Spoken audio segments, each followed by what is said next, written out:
Right. That's right. What a weird start. I didn't add myself to the stage. How can you be live without the host on the stage? Hopefully everything's gone smoothly well because I'm rubbish with social media and technology, and I'm on the technology on social media and people tune in for a living. Now the background's gone, and that's why part of the reason why the videos haven't been coming lately. I haven't had Wi-Fi for 2 weeks, so I've been living in an igloo. The background will be up and ready. We've moved house. So yeah, there's been a lot going on. So the videos have been inconsistent, and I had a job and I lost it. I had the bees and I dropped them. So yes, hopefully everything's going to get smoothly back together. And it is quite late at night. I know 9:30 in late to all you teens like myself. But to a 70-odd-year-old man who lives next door, it's very late. So I've got to be a bit quiet. But yes, let me know your thoughts on the game in the comments down below. There's not many thoughts I can give, and there's not many thoughts you can give, I'm sure. Neil says, up the effing chickens, with a load of emojis. So get your thoughts in along with Neil in the comments down below. Like I said, there's not many thoughts you can have on that. It was boring. It was a terrible game of football. As I see a Wi-Fi connection thing in the top left, which is an awful thing to see when you're live. So hopefully the internet's fine. Like I said, there's been no internet. So that is a big issue if that is a problem. And if it is a problem, I can't do much about it, unfortunately. So the connection's unstable. So that is a terrible thing to see. So let me know if I'm still here and you can see me all right. Okay. Neil has said result was the main thing today, Corbin. Exactly. It was one of those games where you just got to get over the line. Don't matter how you play. And if you get over the line, it shows a good bit of professionalism. And I think that's what the game was today. It was a professional performance. It was a gritty performance. Unfortunately, it's a step back from the performance we saw at Crewe. A step ahead from Barrow because Barrow were absolutely shocking. But yeah, not a good game for the neutral. Neil said in the next 3 games we need to be more creative and ruthless in front of goal, be better opposition, and that is my concern. I think if we play like that against Notts County, Port Vale, Chesterfield, and Grimsby, who we play after Barrow away, that is going to be very concerning, and we're going to be languishing around mid-table because we're not going to make the most of this winning run because they will wipe the floor of us. They have the quality to finish us. However, the positive signs are how good we were defensively. I thought we were rock solid defensively, in my opinion. Lucas Allen has said, hearing you talking about point and playing for England cracked me up for weeks, mate. Got a fan for life in me. I think you're quality. Thank you, Lucas Allen. Really appreciate that. I wasn't joking. You know, I've said many things where I'm joking. That wasn't one of those times. I said it against Grimsby last year, and that was getting ahead of myself. But I think he's got the potential to do that. He won't do that. I'd be very surprised. But who would have thought Jordan Pickford would have when he played for City? You know, there's many examples of players who have come from non-league. Jamie Vardy. You know, Bobby Poynton's still young. This ceiling's high. Today he had a good game, I thought. Let me know your thoughts on how Poynton played today, Lucas. But yeah, I've said quite a few things like that, and I've said quite a few things that have cracked people up. The Tyler Smith one is probably the big one, isn't it? I can't remember the exact thing, but Jimmy Savile was quoted, unfortunately for Tyler, who I hope will be getting released in January. You know, for his sake, because he's no good to us and we're no good to him. Callum Kavanagh, who played in his place essentially today, had a good game, got the winning goal, and I was really pleased with his performance. And I'm really glad that he's got the goal for his confidence because I think he just needed a goal or two. Got two in midweek, and he's kicked on with that with a goal today. His overall performance, I thought, was average for Callum Kavanagh. I think there were moments where he lost the ball, poor touches. But what I like about Kavanagh is his endeavour, his energy, and his eye for space. He picks up really good areas of the pitch that other people don't see.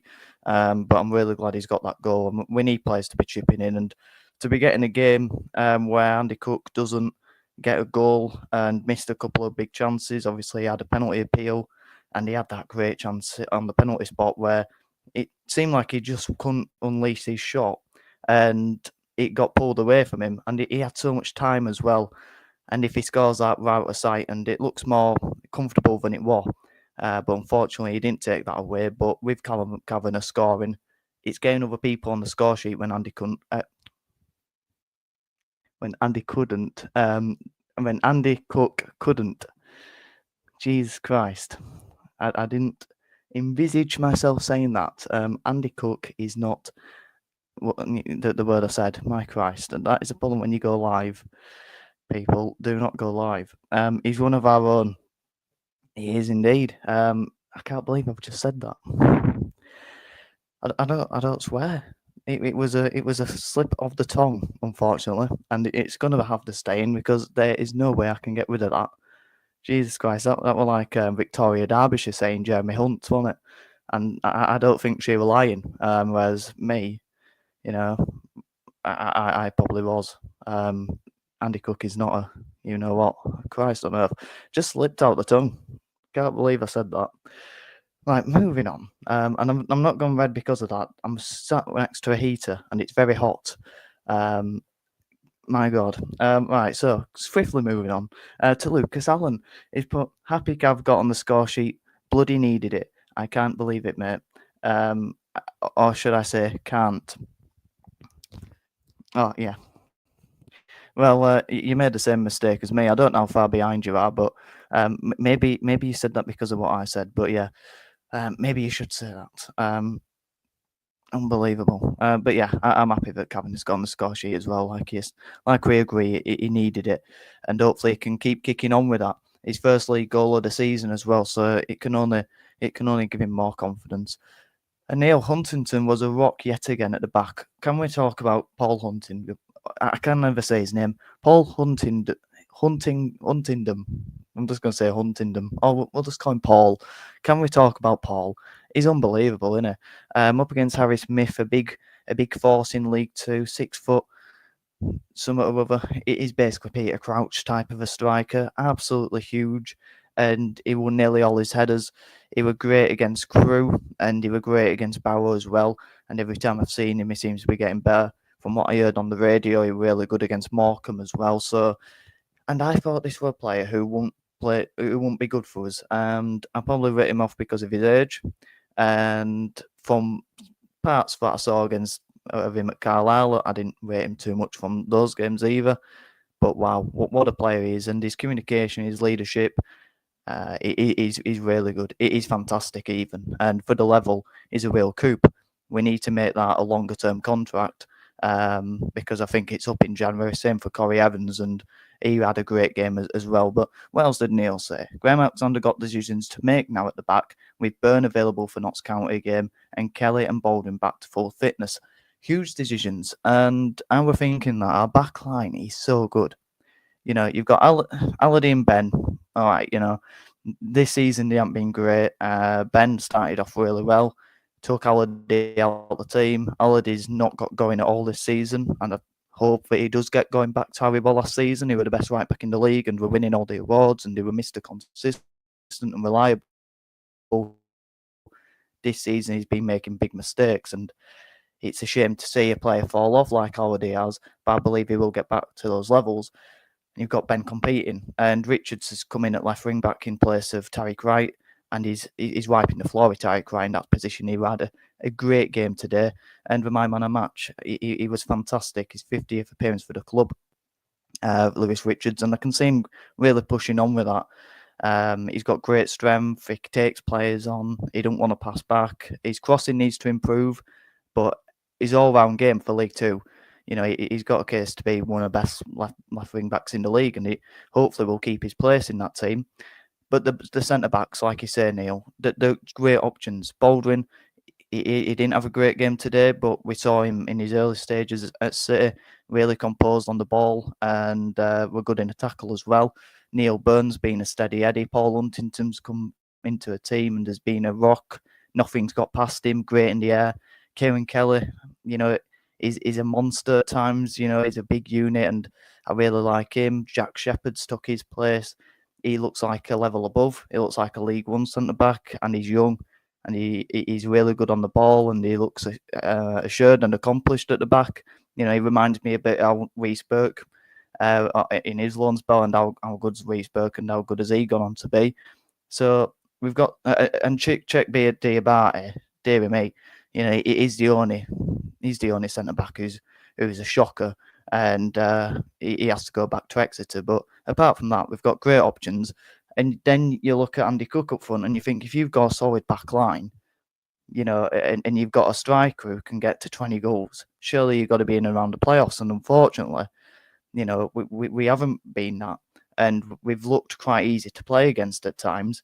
But individually, I think we've got some really good centre backs, and that's why today I'm really pleased we got that clean sheet and we held on to it, and we were professional and we showed a bit of character to just get over the line with some grit, because especially in the defensive areas, I think we've got the players, and we've got some good quality in attacking areas as well to get over the line. And that's where I think I've been looking at Alexander in these last few games, thinking there's enough in that squad for you to be getting a better tune out of these, and hopefully we can start a winning run like we tend to do under Graham Alexander. Lucas Holland said, think Evans looks great as well. He had a really good game alongside Richie Smallwood, and I liked Evans as a signing. I've watched him at Blackburn and Sunderland only a handful of times across his seasons, but he's always stood out for me as a player who's good on the ball, he's got energy, tenacious in the tackle, and a bit of a leader, and he's only becoming more of a leader as he gets older. He hasn't really lost his legs. He's really energetic, and he looks class on the ball. When you look around the League Two midfielders, you need energy, but when the player's played at a higher level and he's in that midfield, Richie Smallwood never has really had that, but Corey Evans does, and you can see how he picks a pass, how he gets on the ball, he wants the ball. He looks like he's played at the Championship level, and he looks like a high-end League One player. And for me, he should be starting over Smallwood. I think them two in the midfield at home don't work. I never like the balance of two defensive midfielders, or two defensive-minded midfielders. I don't like the balance of that at home. Away from home, these next few games, play them two in midfield, because we need to be pragmatic. But I think the reason why we only had 2 shots on goal today was because of how pragmatic and defensive-minded our midfield were. But then the reason we won was because of that. I think we bored them in midfield. So it's about getting a good balance, and I'm just thankful we got over the line. So keep your thoughts coming in. I want it to be a cricket match reaction. I just want to get it out there, get the video done, because the videos have been drying up. A bit like Andy Cook's goals. When was the last time Andy Cook scored?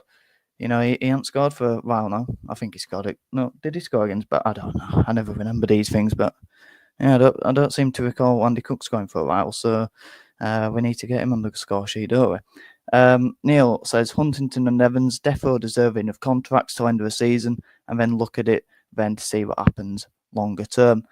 Definitely. I mean, they're not longer term players, especially Paul Huntington. He's 38, but take age out of it. Can they do a job this season? Absolutely. The players who can get you off the line in games, and they bring invaluable experience. You look at the younger players around them, and there's a lot of younger players around them too, in particular. They can really help them. And that, like I said, their experience to leadership just to get us over the line, like they did today, and like they have in the last few games in terms of getting points. I think that they're going to be really important players from now to the end of the season, and hopefully we can keep them on. It's criminal to think that them two were out of contract so long into the season. What was it, October, when we got both them two without having a club? I think that's criminal, to be honest with you. But it's a massive coup for us. Lucas Allen said Small on his way. Small. Another slip up. My tongue is really causing me damage in this live. Lucas Allen says Smallwood on his way out of first 11 with Sars back. Yeah, I think we've got some good options in midfield, and for me, I'd start Evans over Smallwood from these last few games, even if it's just a rest. I like what I've seen of Evans, and Smallwood's performances have dipped a bit from the start of the season, and Sarcevic and Patterson can play deeper.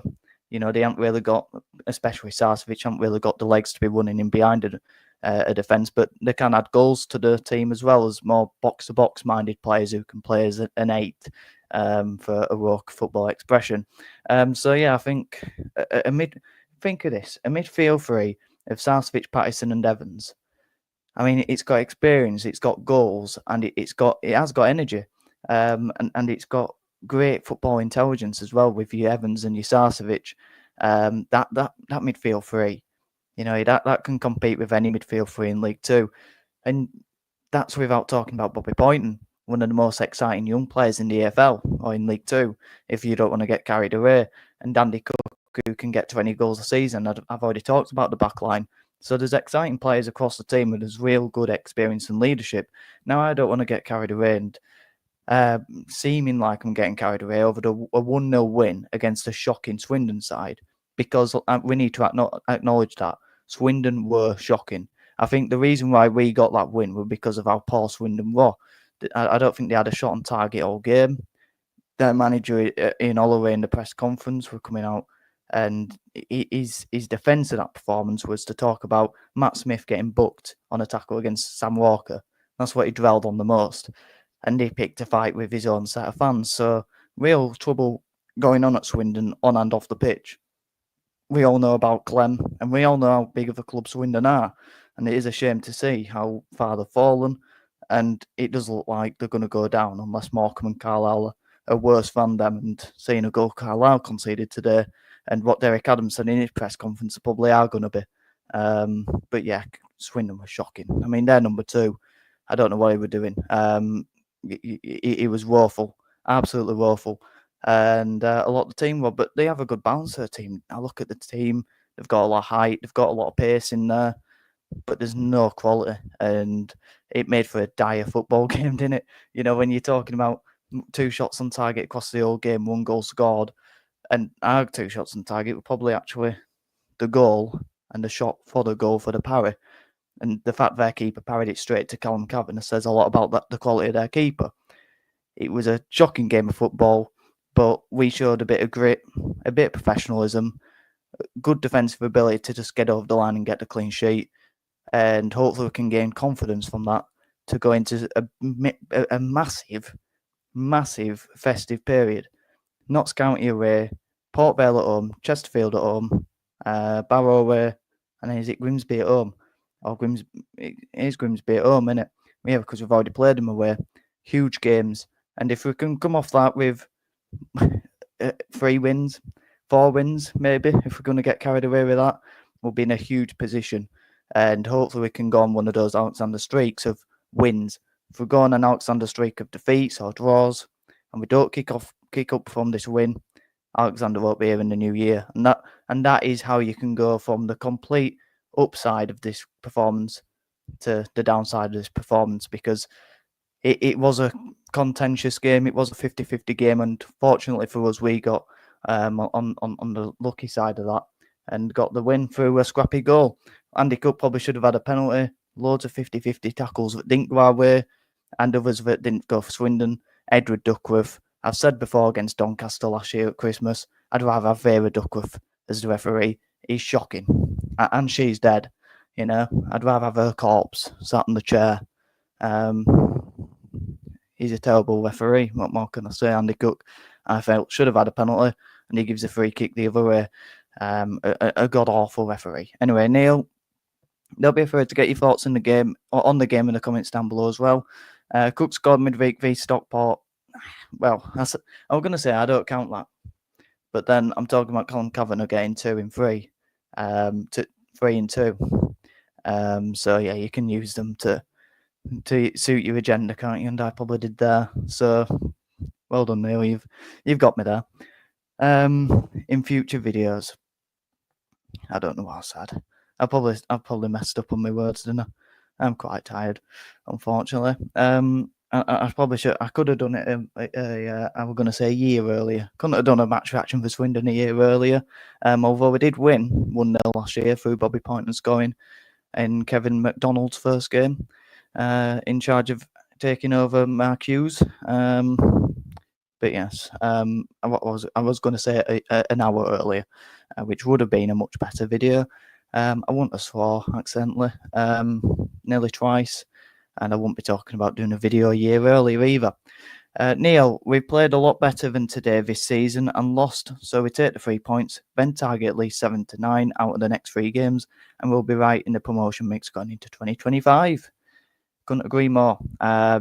Because there has been games where you think we've done everything we can, we've had a good performance there, and we've lost, and that's happened many times under Alexander. And the games against these sorts of opposition, Morecambe we drew 1-1. That there's so many games across many seasons gone by and this season as well, where we play against the worst teams in the division, and we don't have that grit.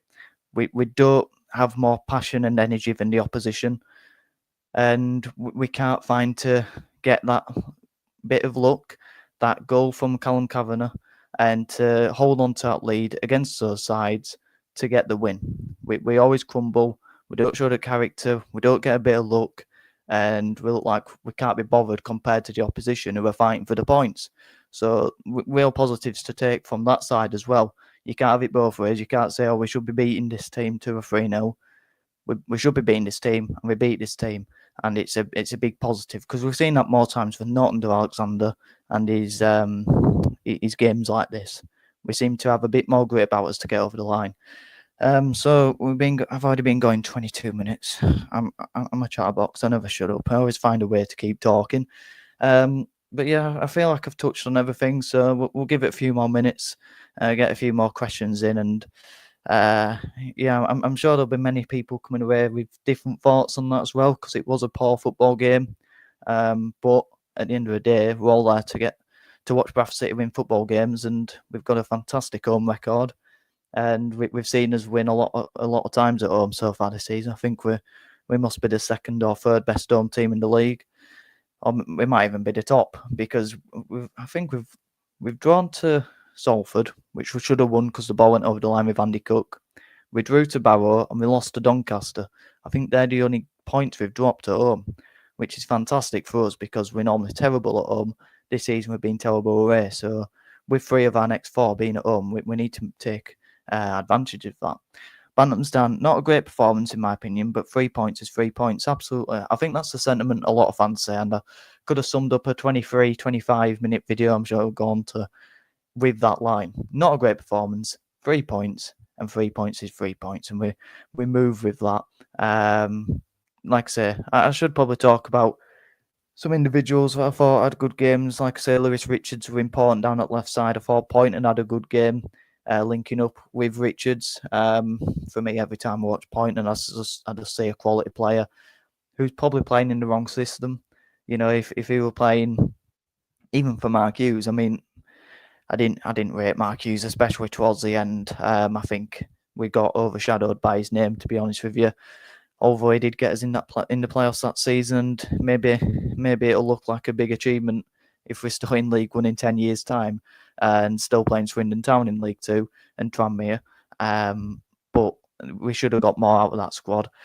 But his style of play, that sort of passing and moving and passing between the lines and keeping the ball on the floor, that sort of style of play, I think will suit Bobby Point a lot more, which is probably confidence for him so that he can play at a higher level, because I certainly think he can. He takes the game by the scruff of the neck, and his first touch, he is a fantastic player. And Andy Cook's goal on it, great play down the left hand side, and he found him with a good cross into him, and he should have buried that. Andy Cook, I've seen that's a point. Andy Cook has been given a lot of criticism online for his performance. Maybe more for people saying he had a good performance, but I thought he was. I mean, if I were doing a rating, 7 or 8 out of 10, I think they've stopped now. I'll find out tomorrow. But yeah, that is a shame. Question of the week. Question of the week's gone because of one man. So either boycott or get in SHD's comments. Hashtag free player ratings. Hashtag question of the week. Or just put hashtag question of the week. I mean, I'll do my own question of the week. What is your favourite Christmas song? For me, it's got to be Slade. Merry Christmas. Merry Xmas, everybody. I don't know why. There's another song that I think there's only 2 Christmas songs that have Xmas, and it's Slade, and I think it might be John Lennon. Might be John Lennon. Merry Xmas, war is over. But get your favourite Christmas songs in. This, and I'm sure many of you will be watching on the pre-record, so do it. Do it. Get your favourite Christmas songs in. Neil's favourite Christmas song is Last Christmas by Wham. I like it. Is good. It is good. George Michael died Christmas Day. That was his last Christmas. Quite a somber ending, but it was true. It was a heart attack, unfortunately for George. What a day to go, you know. Probably a bit insensitive because there might be viewers watching who have had someone pass away on Christmas Day, which I can only sympathise and you know, I'm digging a hole here, but you know, it is a sad, and it couldn't be a worse day. I'm sure, but I mean, any time around Christmas is awful, and that has happened, and it definitely makes it a sad. It's not as good as it, and not as festive. So, but it will get easier, and Christmases down the line are much happier because things change. Transition, you know, it's like football. You can be sat in a low block playing counter-attacking football, and you might think, "Oh, we're never going to get a chance." And one aimless hoof turns into someone rapid running in behind, and he slots the ball in, and you win 1-0. Happy days. But when it were 0-0 and you sat on the edge of your box defending and you couldn't see a way out, well, there was, and you win 1-0. So there you go. So and that song only got to number 2 in the charts at Christmas. What beat it to number 1 then, Neil? If I were to guess, this is a good one, isn't it? If I were to guess, I would guess Band-Aid, funnily enough. No, I was thinking that, but I nearly said I was also thinking Shakin' Stevens.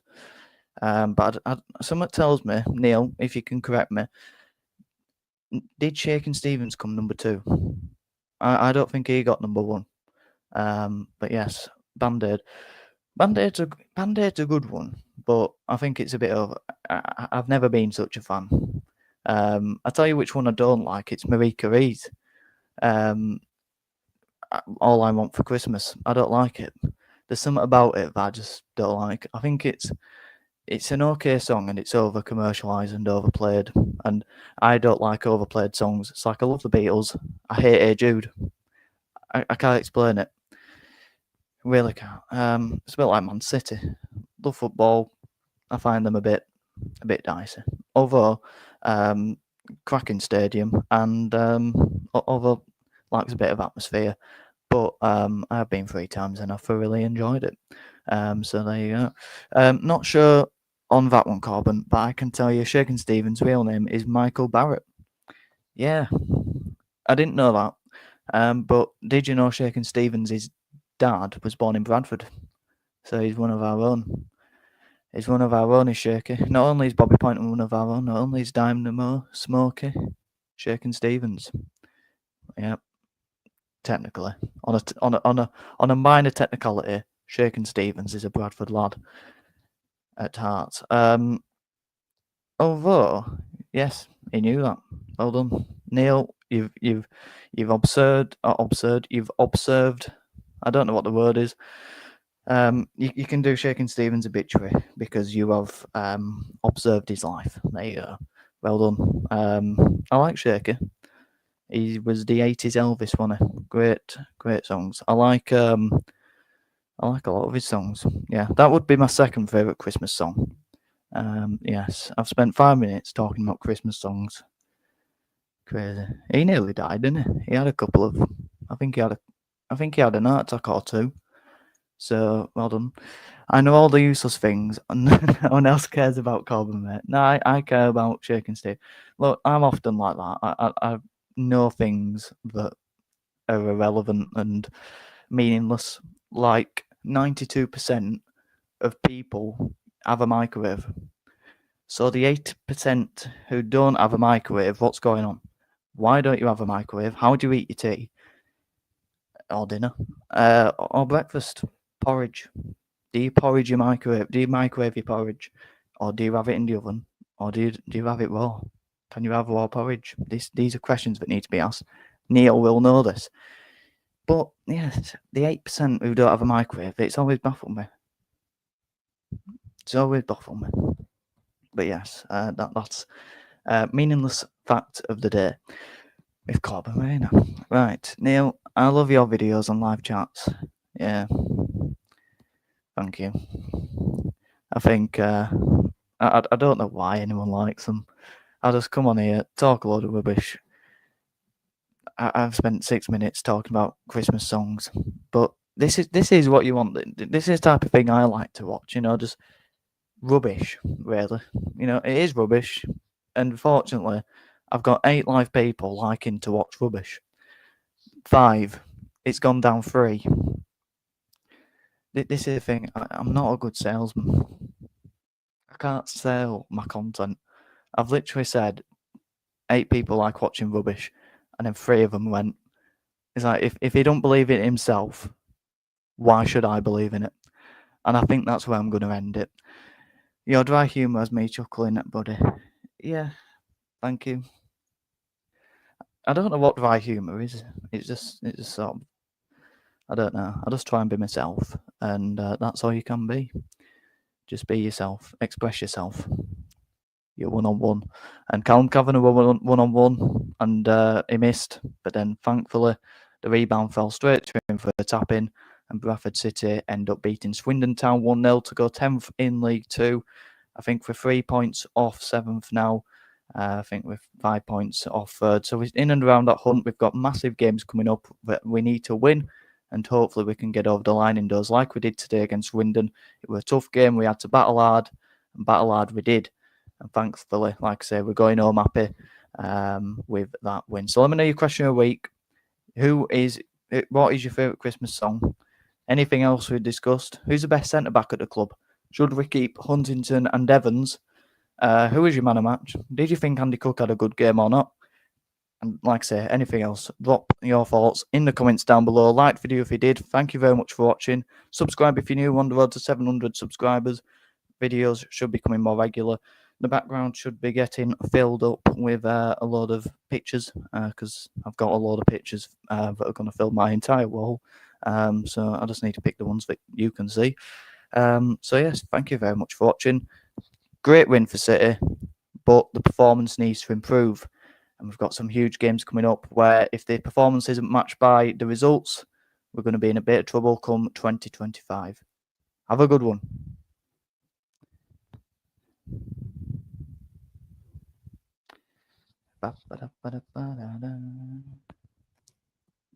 Love is a burning thing.